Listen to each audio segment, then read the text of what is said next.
നമസ്കാരം. ഒറ്റ ദിവസത്തെ സമരം കൊണ്ട് കേന്ദ്ര സർക്കാരിനെ ഞെട്ടിച്ചിരിക്കുകയാണ് ഇന്ത്യയിലെ ട്രക്ക് ഉടമകൾ.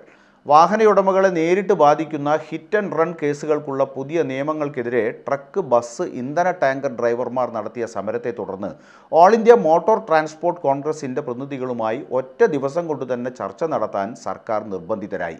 ഓൾ ഇന്ത്യ മോട്ടോർ ട്രാൻസ്പോർട്ട് കോൺഗ്രസുമായി ചർച്ച നടത്തിയതിന് ശേഷം മാത്രമേ ഞങ്ങൾ ഭാരതീയ ന്യായ് സംഹിതയുടെ 106-ൽ 2 വകുപ്പ് നടപ്പാക്കൂ എന്ന് കേന്ദ്ര ആഭ്യന്തര സെക്രട്ടറി അജയ് ഭല്ല ഉറപ്പു നൽകിയതോടെയാണ് ഇന്ത്യ മുഴുവൻ സ്തംഭനത്തിലേക്ക് പോയ സമരം താൽക്കാലികമായി പിൻവലിച്ചത്. സമരം തുടങ്ങിയ ഉടൻ രാജ്യത്തിൻ്റെ പല ഭാഗങ്ങളിലും പെട്രോൾ സ്റ്റേഷനുകളിൽ നീണ്ട ക്യൂ പ്രത്യക്ഷപ്പെട്ടത് കേന്ദ്ര ഗവൺമെൻറ്റിനെ വെട്ടിലാക്കി.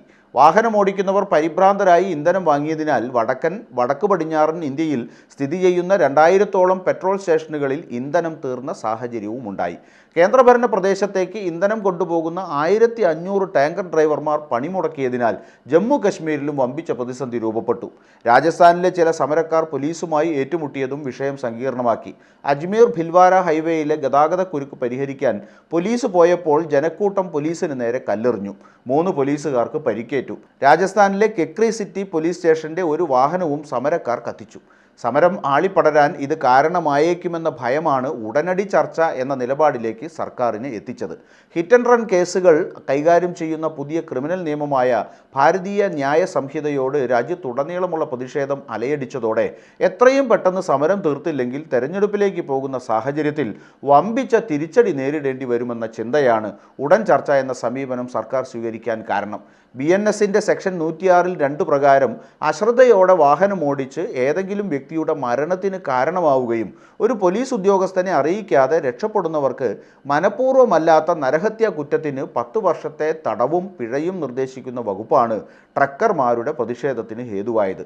ഇതിൽ പ്രതിഷേധിച്ച് രാജ്യവ്യാപകമായി നടത്തുന്ന പണിമുടക്ക് 2ാം ദിവസത്തിലേക്ക് കടന്നതോടെയാണ് സർക്കാർ ചർച്ചയ്ക്ക് നിർബന്ധിതരായത്. പ്രതിഷേധം ശക്തമാകുന്നതിന് മുമ്പ് ഈ പ്രശ്നം പരിഹരിക്കാൻ നടപടികൾ കൈക്കൊള്ളണമെന്ന് ട്രക്കർ ട്രാൻസ്പോർട്ട് സംഘടനകൾ കേന്ദ്ര സർക്കാരിനോട് ആവശ്യപ്പെട്ടിരുന്നു.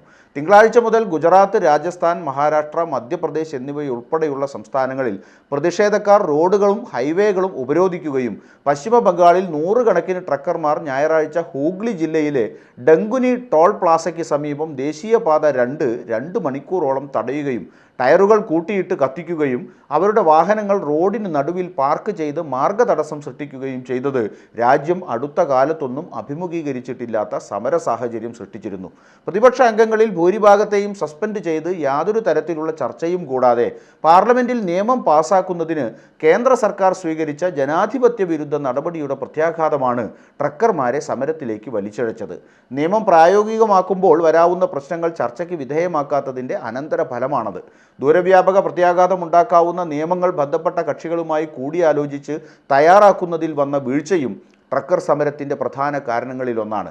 എന്തായാലും ഇനി ട്രക്കർമാരുമായി കൂടിയാലോചിച്ച് ആവശ്യമായ ഭേദഗതി വരുത്തി മാത്രമേ നിയമം പ്രാബല്യത്തിൽ വരുത്തൂ എന്ന ഉറപ്പ് സമ്പാദിക്കാൻ സമരക്കാർക്ക് കഴിഞ്ഞത് വലിയ നേട്ടം തന്നെയാണ്. അതുകൊണ്ട് കണ്ടുപഠിക്കാത്ത സർക്കാർ കൊണ്ടുപഠിക്കുമെന്നാണ് ഈ സമരം നൽകുന്ന ഗുണപാഠം.